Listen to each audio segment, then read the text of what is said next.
Hello Charwell, and welcome to this video which is about a literacy video about sentences. And you need to watch this video if you're looking to get skilled up in sentences, which means if you've had targets pushing you towards trying to improve the accuracy of your sentences. Okay, and what I'm going to do is just talk through 3 particular problems that we notice with students' work. Right, and what I want you to do is think, does this apply to me? And think what you can do about looking out for and solving these problems. In terms of teaching you about sentences, we'll do that in class really. But for the purposes of this, I'm just going to talk you through some common problems, things that get in the way. Number 1, we reckon really strongly, is sentences that go on for too long. Okay, now you may have had this target from your English teacher or from a teacher in a different subject. This is the sort of thing that we're getting when we set that target. It might say something like this. Here's a piece of writing from someone writing in English about what they would want to get rid of in the world. They've said, some people would say, why eradicate drugs? Well, it's because it kills people, and not just young people, old people and even parents, and that should devastate us all. Now, when you look at this, there's some good things about this writing. It's a good idea. He's used some good language here. It should devastate us all. But look at the sentences, and you'll notice that from the capital letter at the start, which is correct, all the way down to the full stop at the end, you've got no punctuation in between, apart from the comma. You haven't got any full stops. Now here's an example of sentences going on too long. Okay, they're running on too long. You'd have to have, for example, a full stop after drugs. Some people would say, why eradicate drugs? Well, it's because it kills people and not just young people. There again, you'd need a full stop. It's about listening out to where the pauses should go. You'd have to then go on something like, because it's used to start a new sentence, old people and even parents are killed too, and that should devastate us all. So that last, you could make that last bit into a full sentence with the and joining 2 parts together, but you can't just have that whole lot with one sentence. It's not just English. Other subjects as well this applies. Look at this bit. I'm not only talking about the riots, I'm also considering all the crime and violence that happens every day. That's a piece of writing from Citizenship or PSHE. Where they're writing about the law. And again, I'm not only talking about riots, that needs a full stop there. It's going on too long. I'm also considering all the crime and violence that happens every day. And even in other subjects like science, this is a piece of science writing from a physics lesson, was it? Some atoms have an unstable nucleus.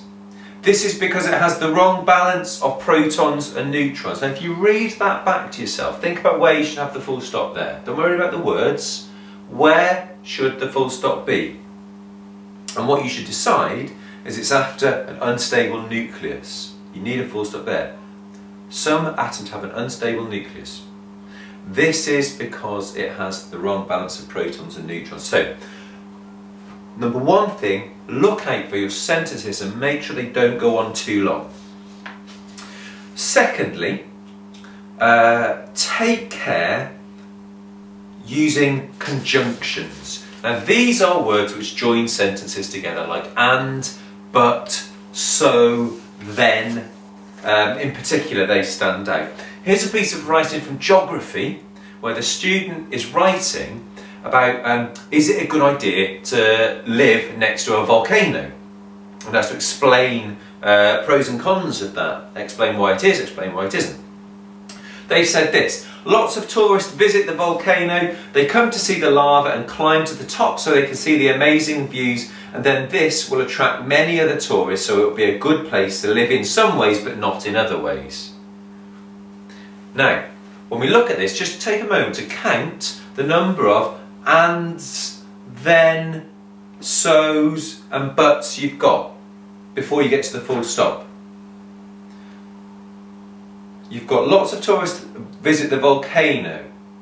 They come to see the lava and climb to the top so they can see the views, and then this will attract many of the tourists, so it will be a good place in some ways but not in other ways. So you've got loads of them.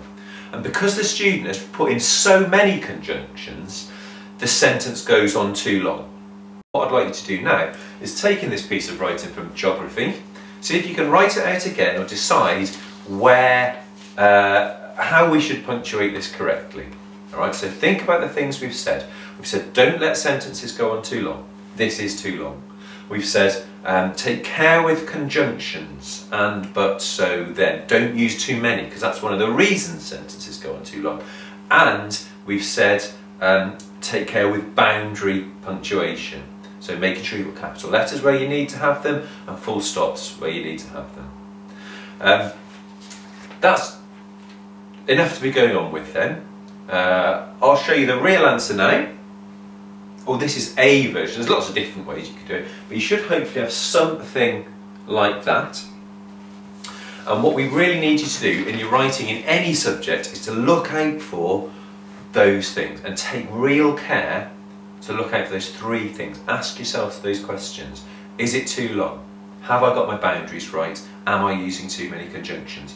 If you're in Key Stage 3 and you're green penning, use your green pen to check for those things. Okay? If you're in Key Stage 4, check for it anyway and try and get into the best habits that you can in writing accurate sentences.